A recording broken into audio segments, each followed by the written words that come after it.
ઓગળ તાલુકા પંચાયતને મળ્યા નવા પ્રમુખ ઉપપ્રમુખ, ભાજપને 12 સભ્યોનું સમર્થન, નીતાબેન ઠાકોર પ્રમુખ જ્યારે ભારતીબેન ઠક્કર બન્યા ઉપપ્રમુખ। નવરચિત ઓગળ તાલુકા પંચાયતના હોદ્દેદારોની વરણી કરવામાં આવી છે। પ્રમુખ અને ઉપપ્રમુખ સહિતના હોદ્દાઓની જાહેરાત થતાં રાજકીય માહોલ ગરમાયો। 12-8થી ભાજપનો વિજય। ચૂંટણી નિરીક્ષક તરીકે બનાસકાંઠા જિલ્લા શિક્ષણાધિકારી વિનુભાઈ પટેલ અને ઓગળ તાલુકા વિકાસ અધિકારી જેડી રાવલની હાજરીમાં ચૂંટણી પ્રક્રિયા હાથ ધરવામાં આવી।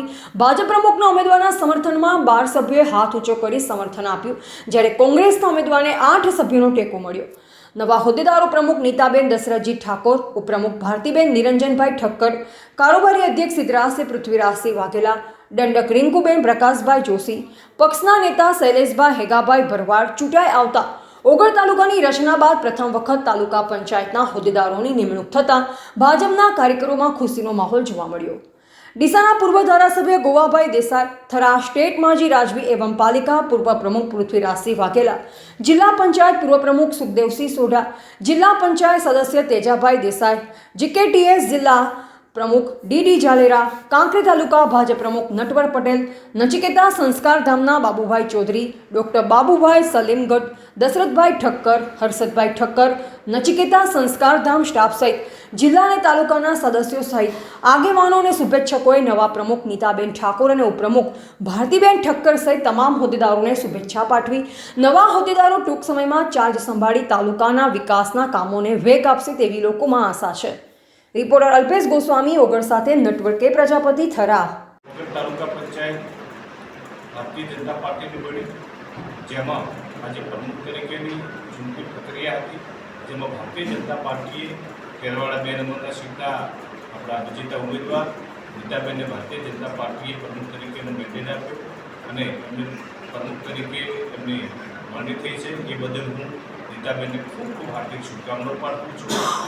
તેમજ દેશના યશસ્વી વડાપ્રધાન માનનીય નરેન્દ્રભાઈ મોદી સાહેબનું જે 2047નું વિકસિત ભારતનો જે સંકલ્પ છે, એ સંકલ્પને સાકાર કરવા માટે અને જિલ્લા ભાજપના યશસ્વી અધ્યક્ષ, ગુજરાત સરકારના પૂર્વ મંત્રી, આપણા સૌના નેતા સન્માનીય કીર્તિસિંહજી વાઘેલા સાહેબના નેતૃત્વમાં કાંકરેજ તાલુકાની અંદર અને ઓગળ તાલુકામાં આગામી સમયની અંદર કાંકરેજ અને ઓગળના બંને પ્રમુખો યશસ્વી કામગીરી કરશે અને પ્રજાની અપેક્ષાઓની અંદર પરિપૂર્ણ થશે તો ભારતીય જનતા પાર્ટીના કાંકરેજ તાલુકાના અધ્યક્ષ તરીકે મને પૂર્ણ ભરોસો છે।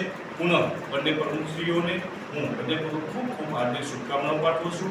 સાથે ઓગળ તાલુકાના પ્રમુખશ્રી ભૂગલભાઈએ પણ એમને હમણાં જ નિમણૂક થઈ, એમને પણ સખત પરિશ્રમ અને મહેનત કરી અને એમના નેતૃત્વની અંદર ઓગળ તાલુકાની અંદર પણ તાલુકા પંચાયત બની, એ માટે ભૂગલભાઈને પણ ખૂબ ખૂબ અભિનંદન। જય હિન્દ, જય ભારત। આપનું નામ? નટવરભાઈ પટેલ, તાલુકા ભાજપ પ્રમુખ, કાંકરેજ। આજે ઓગળ તાલુકા પંચાયતના પ્રમુખ અને ઉપપ્રમુખની વરણી કરવા માટેની સાધારણ સભા રાખવામાં આવેલી હતી। એમાં પ્રમુખ તરીકે મારા ધર્મપત્ની નીતાબેન દશરથજી ઠાકોર અને ઉપપ્રમુખ તરીકે ભારતીબેન નિરંજનભાઈ ઠક્કરની વરણી કરવામાં આવેલી છે। ભારતીય જનતા પાર્ટીએ આ જે વિકાસની રાજનીતિ છે એને આગળ ધપાવવા માટે કાંકરેજના 2 વિભાજન કરીને ઓગળ તાલુકાની રચના કરી છે। એટલે પ્રથમ તો આપણે ગુજરાત સરકારનો ખૂબ આભાર માનીએ કે આપણા વિકાસ માટે મહત્ત્વપૂર્ણ પગલું ભરેલું છે।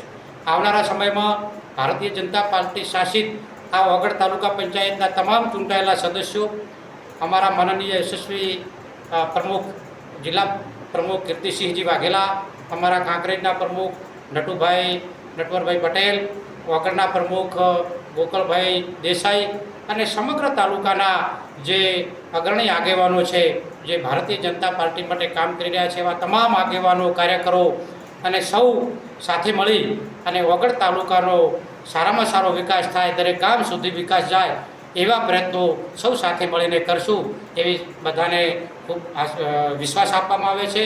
ફરીવાર ઓગળજીના નામથી જે તાલુકાની રચના કરી છે એ નવરચિત ઓગળ તાલુકાના વિકાસ માટે હું ખૂબ શુભકામનાઓ પાઠવું છું। જય હિન્દ, જય ભારત।